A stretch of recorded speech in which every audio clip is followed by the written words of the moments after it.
On November 10th, the National Anti-Corruption Bureau of Ukraine announced it was investigating a large-scale corruption scheme in the country's energy sector. According to investigators, the scheme involves people from President Volodymyr Zelensky's circle and implicates several government officials. Now, as Ukraine faces its biggest political turmoil since 2022, Zelensky is under mounting pressure to provide answers and take decisive action to resolve the crisis. We spoke with Daria Kaleniuk, one of Ukraine's most prominent anti-corruption activists, about the scandal and its implications for the country. So, thank you for joining us today. We've been covering this corruption scandal for over a week now, right? A week and a half. I think we said and wrote everything possible, but I want to focus more on what's going to happen next. But before we get into this, let's give a little overview of this biggest corruption scandal during Zelensky's time, right? Can you please give us an overview and tell us why this is so significant? Well, first of all, unlike many other scandals concerning inner circle of Ukrainian presidents, this scandal has been triggered by anti-corruption bodies. NABU, anti-corruption investigative body, and SAPO, Special Anti-Corruption Prosecutor's Office, brought investigations to court, and they have charged people. And that is significant for Ukraine, because usually corruption scandals in Ukraine about inner circle are being investigated by journalists, by watchdogs, civil society organizations. And when these investigations are being brought by anti-corruption bodies, which were created specially for that, it's good. It means that we have an immune system in the country which is working, which is attacking the virus of corruption, and it means that we have a chance for a treatment. So therefore, I'm happy about that scandal. Okay, the first person that's happy about this scandal? I'm, as a professional person who works on fighting corruption, revealing corruption, especially by anti-corruption bodies, that's good. It's much, much, much better to have a scandal which triggers criminal proceedings and prosecutions, rather than having silence about embezzlement in the top energy, critical infrastructure, or other sectors of Ukrainian economy, which is destroying the country's silent reform inside, and where the virus of corruption is spreading around, and it could be too late to treat it when it's everywhere and when the immune system is just not working. So, but I understand that it's very painful for everybody in Ukraine and outside of Ukraine, especially the friends of Ukraine, to see these revelations, to hear about them, how cynical are this inner circle of Zelensky in their goal to rob the country in the middle of the war. And obviously the scandal is very important because it touches the close friend and former business partner of Volodymyr Zelensky, Timur Mindic, who, according to NABU investigation, is the head of the organized criminal group, which was embezzling 10% of every contract in the nuclear strategic state-owned company Energoatom. Or 15%, depending on the... 15 they wanted to embezzle from building defensive constructions for critical infrastructure, for transformers. And the reason they have delayed the construction of these facilities is because they wanted to earn not 10, but 15% in kickbacks. So cynical. And it was happening in September this year, these discussions about perpetrators, when Ukrainians already faced electricity cuts because Russia attacked critical energy infrastructure. And we were entering into this cold season of autumn and winter. And but these perpetrators, part of them were officials in the Energoatom, part were kind of this Mindic and others. They didn't care. And Minister of Energy closed the eyes about that. Former Minister of Energy, Yermak, who happened to be Minister of Justice, still have had its influence over Energoatom. He didn't care. Therefore, for Ukrainians, it's painful. It's like, especially it's painful. It must be painful for soldiers and for families of those who are fighting the war, for families of those who already died in this war efforts, because some people in Ukraine are paying with their lives, with their health, for our right to be, to exist as a state. And some people are just robbing the state so cynically. And then another part of that investigation is legalization of money. So they were embezzling hard cash, at least 100 million. And then there was an entire scheme of how to hide this money and legalize them. The so-called back office, right? Back office, which accidentally was placed in the apartment of Russian spy. Yeah, that's a whole other ball game of Mr. Derkach's involvement in this corruption scheme, right? So just so we're still on this plot, right? There's a lot of people who are close to the president, right? There's his former business partner and friend, right? There's two ministers. There's also a former deputy prime minister who was close to the president, as we know it. How will this impact Zelensky himself? And what do you think the president needs to do right now with the cards he has? Well, first of all, we've seen only part of the revelations. NABU and SAPO leaders emphasized many times that they have 1,000 hours of recordings, and they have released just a small part of that. So the question is, what is the remaining part? But we know that it exists. And it most likely highlights other members of inner circle of Zelensky. And it also highlights corruption in the defense industry, as some people are saying, and especially people who are in charge of procurement of defense, of weapons and so on. So a lot of people are saying that's going to be the most damaging scandal.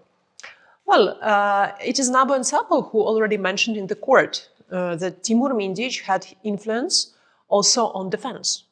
And it was already mentioned that former Minister of Defense of Ukraine, Rustem Umerov, was constantly communicating with Timur Mindic.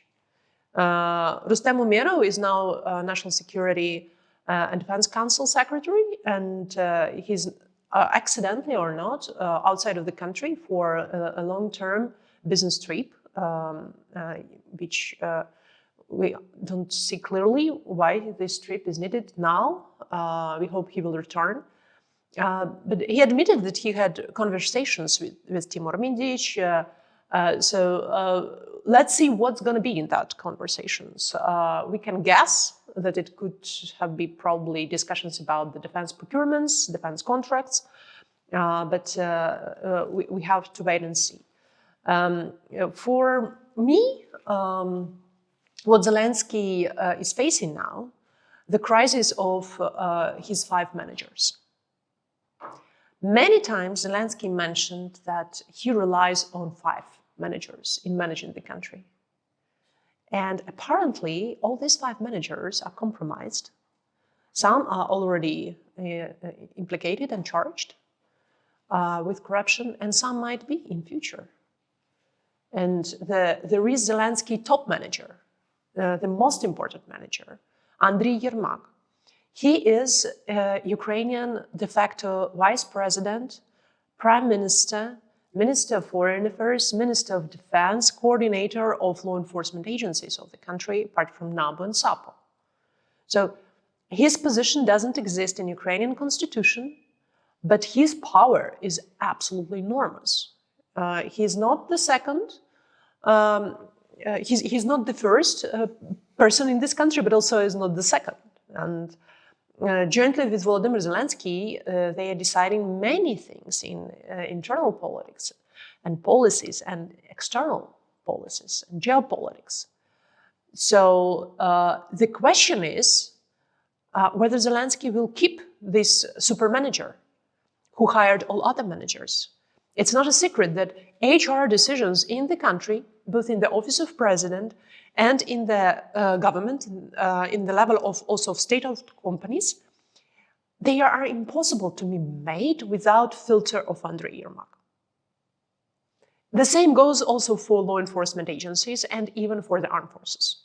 It is Yermak who filters people, who prepares the line of other managers based on their loyalty to him. So basically what you're saying is that the people involved in this scheme, right, and also people appointed to other high-profile positions were either appointed or recommended by Mr. Yermak.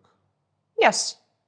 And Andriy Yermak is so influential and is so deep in many issues inside the country that it is impossible for such large-scale corruption scheme to operate without deep knowledge and understanding from Andriy Yermak. But is it possible that Mr. Yermak knew about this and the president didn't, since they're so closely aligned? It's a good question.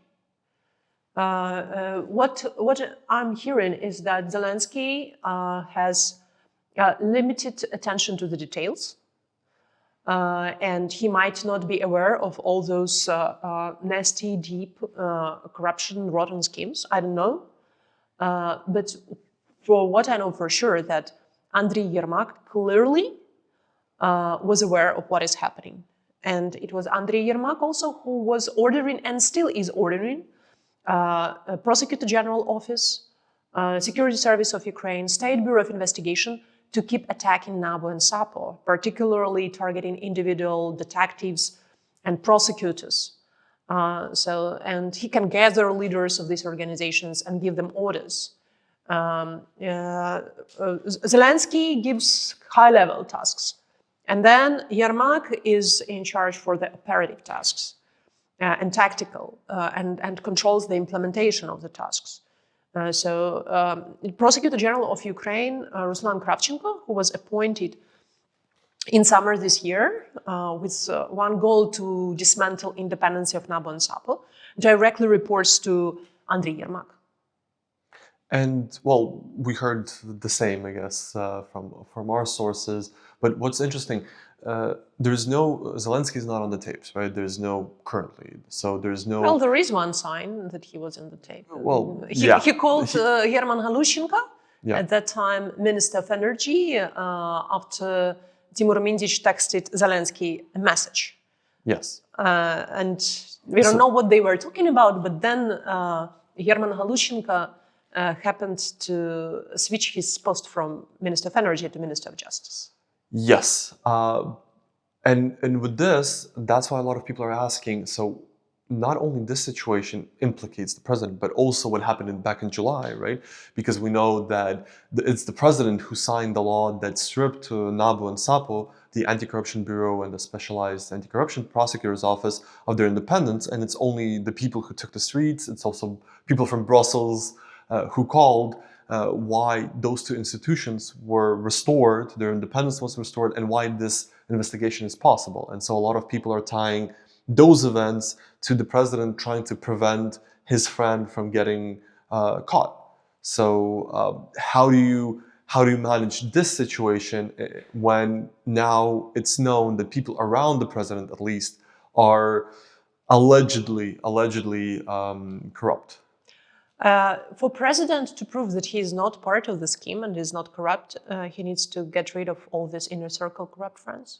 As simple as that. Including Mr. Yermak. Including Mr. Yermak, including Mr. Umerov, including Mr. Tatarov, Deputy Chief of Staff, who is in charge of coordinating the work of law enforcement agencies, including Ruslan Kravchenko, Prosecutor General. For President himself to reboot the way and style how he is managing the country and rebuild trust and distance himself from this corruption scandal, he has finally to be serious about very complicated and comprehensive rule of law good governance reforms which are written in the EU accession document. The most recent EU accession report, it has very detailed recommendations what Ukraine needs to do to advance its rule of law and good governance and judicial.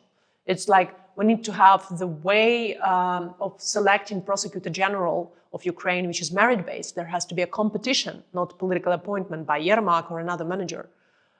We need to reboot and reform security service. This agency shouldn't be dealing with investigations as they are. It is counterintelligence unit which failed its job in case of this energy infrastructure money laundering scheme. which was happening in the apartment of Russian spy Andriy Derkach. And this apartment, ridiculously, is 100 or 200 or 300 meters away from security service. So this agency must be reformed. We have to cut investigation function from this body. State Bureau of Investigations, it's another investigative body which is completely rotten. And the wife of the head of this body apparently was employed by Energatom, by this nuclear power plant company where the main robbery was happening. So he couldn't be really independent. He was reporting to Yermak as well, and still is. So this agency has to be rebooted. Selection procedure, the same as we have had for the Bureau of Economic Security chief, has to happen in State Bureau of Investigations. I can keep going. The list is very precise, concise. We have to reboot the way how we are doing forensic expertise. And these reforms can be done in 1 year. During wartime especially, because people demand justice and restoring trust between Zelensky and society. We can't have elections now. Zelensky must admit his mistakes, and he's still legitimate president of Ukraine. Ukrainians voted for Zelensky, however, they never voted for Yermak, or for Ruslan Kravchenko, or for all these 5 managers. They just appeared from nowhere, and they are actually robbing the state. But Zelensky empowered them, so he needs to admit the mistake, get rid of this close inner circle, let NABU and SAPO complete their investigations, stop attacking them, release political prisoner Ruslan Mohamed Rasulov and his father. These are NABU detectives from jail. They are sitting in jail for 4 months on a fabricated case for alleged intent to sell seeds of hemp to Dagestan or Uzbekistan. Crazy case. Hundreds of security service operatives are still working to find something against Ruslan Mohamed Rasulov and his father and against other detectives. But in front of their nose, there was happening this huge money laundering scheme in the apartment of Russian spy. So they have to refocus their activities. This is the plan for Zelensky. This is the action plan, how to basically stabilize the country, restore trust of society, restore trust of international partners, but it is also about effectiveness of governing the country in the wartime. He needs to appoint normal, decent, intelligent people in important positions in the country, in the government, who are able actually to run the country in extreme complexity and crisis, to restore energy. But don't you think that's a bit wishful thinking, thinking that on the 6th or 7th year of his presidency, suddenly Mr. Zelensky will be, okay, these people who I'm friends with, they're bad, let's do everything the correct way, right? And especially you mentioned law enforcement agencies. You listed a lot of law enforcement agencies, right? The Investigation Bureau, the Security Service, there's also the agency, the Prosecutor General's office. There's also the agency that has to find corruption in the lawmakers' online declaration that also doesn't work properly. Mm-hmm. Yes. So, is it possible with the cards we're given right now, right, with the situation, to suddenly 6 years in start reforms? And we know that, for example, the Security Service, it's a bit shocking because, for example, it does really good work in terms of it's fighting the war, right? But also then it's used by the president's office allegedly to prosecute people who are investigating the president's office, right? So how is this even possible to fix if we have the people that we have now? Zelensky needs to get rid of these people who will not give away voluntarily their powers and who will do everything possible to drag Zelensky into the need to protect themselves and protect this status quo and this system of governing the country and these rotten institutions. But you actually believe that this is possible? I believe that it is the only way out for Zelensky and why I believe it is possible. There is pressure from society, which is important. Zelensky reads sociology. He reacts. He's like mirror of the people of Ukraine. He reacts on the moods of the people. And I believe if there will be no straightforward actions, there might be rallies all across the country. They could be spontaneous, like in summer, they could be bigger. Also, the role of international partners is important. We have money to run the country probably until March next year. And there are now big discussions inside European Union and Europe where to get money to keep supporting Ukraine. There are discussions about reparation loan based on Russian frozen assets or some alternatives. I believe that macro-financial assistance to Ukraine needs to be linked to precise, concise reforms. And these are reforms which I've mentioned. They are already reflected in the EU accession report. So every tranche of macro-financial support to Ukraine has to be linked to these reforms.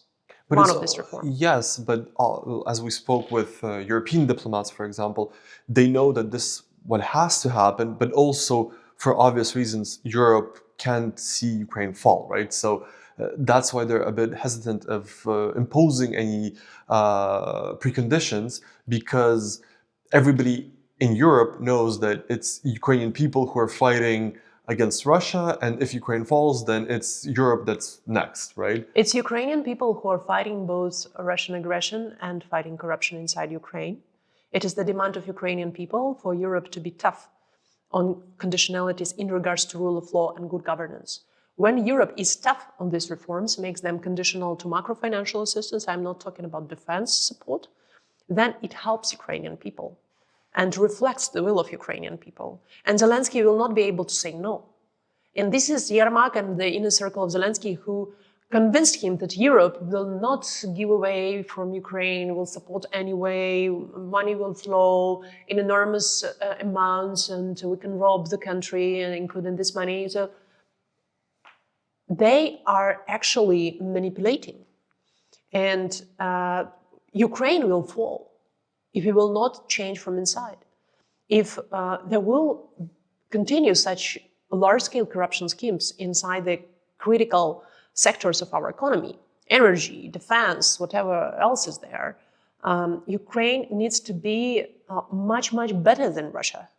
They can't be just to operate like little Russia to win this war.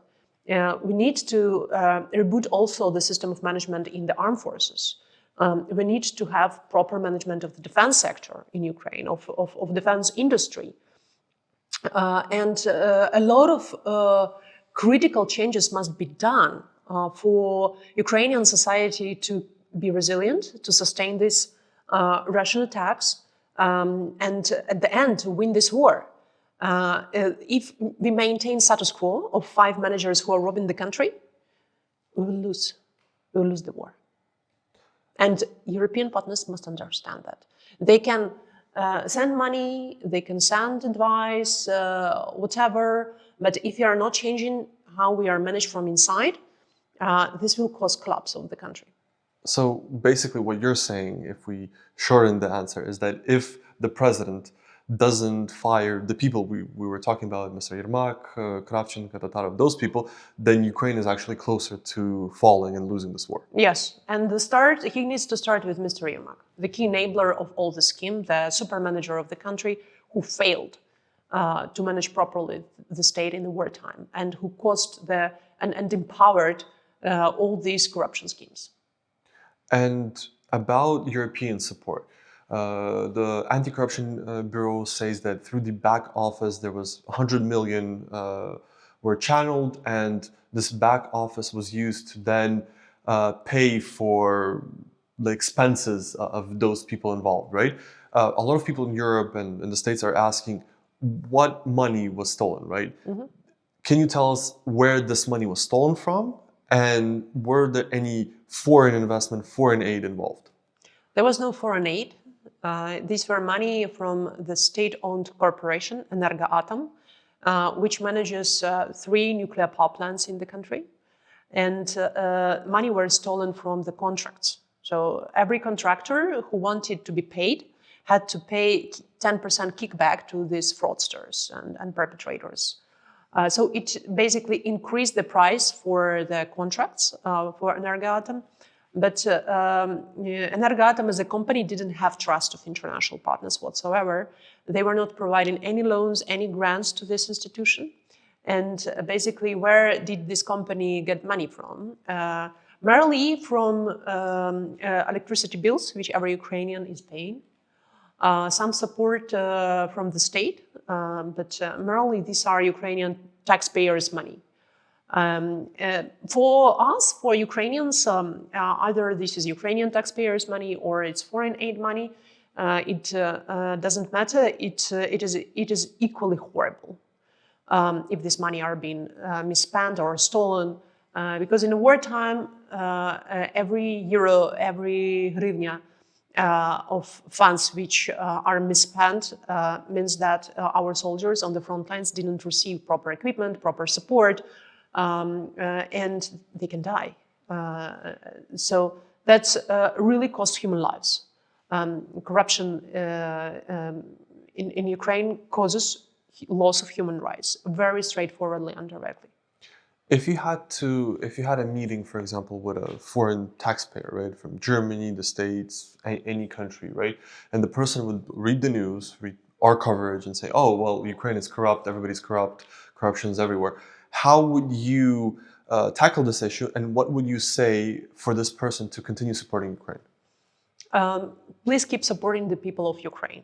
People of Ukraine are just outraged with these revelations, with this large-scale corruption in a wartime. However, people of Ukraine built anti-corruption institutions which are able to investigate these cases. It means that our immune system works. And it's like I already mentioned, it's like when your body is treating the virus, you have fever, you don't look good, you look unhealthy. So Ukraine looks super corrupt. But the fact that you see these signs is actually showing that Ukraine is tackling the issue. There is corruption, we admit that, but we are not tolerating that. And there are many good forces inside the country which are tackling that and fighting that. So please keep supporting Ukraine. Every euro, every dollar of foreign aid is something that helps us to save lives, literally. And we will keep building safeguards inside the country, how to mitigate possibility of theft, of misspending. And in Ukraine, we are a democracy even during wartime. So we are tough with President Zelensky. He has absolute power because of two reasons: because of his absolute majority in the parliament. He won elections in 2019. Second reason, because of the martial law, the concentration of power even increased. And absolute power means absolute responsibility. So therefore, we are tough with Zelensky. He needs to do lessons learned. We have tasks for him to do. I've already mentioned what he needs to do. So trust Ukrainian people and support the demands which we have to Zelensky. We can't have elections for the good reason in the country. We can't have another president now. Zelensky is a legitimate president. He needs to keep running the country. But the system of management of the country needs to be rebooted. And a lot depends on his decisions. Hello, everyone. Thank you for watching. Wow, we're as shocked as you are, to be honest, about what's happening. But it's the role of independent journalism in Ukraine to hold people in high office accountable. It's our job to give you all the information you need to understand what's actually happening in Ukraine. And if you have the means to support us, please do so. By the end of the year, we are holding a campaign to reach 25,000 paying members. The link below will lead you to our membership platform where you can support us. If you do so, we will be able to do more videos like this, more investigations, and our work will be secured from any kind of interference. So thank you for staying with us, and thank you for supporting independent journalism in Ukraine.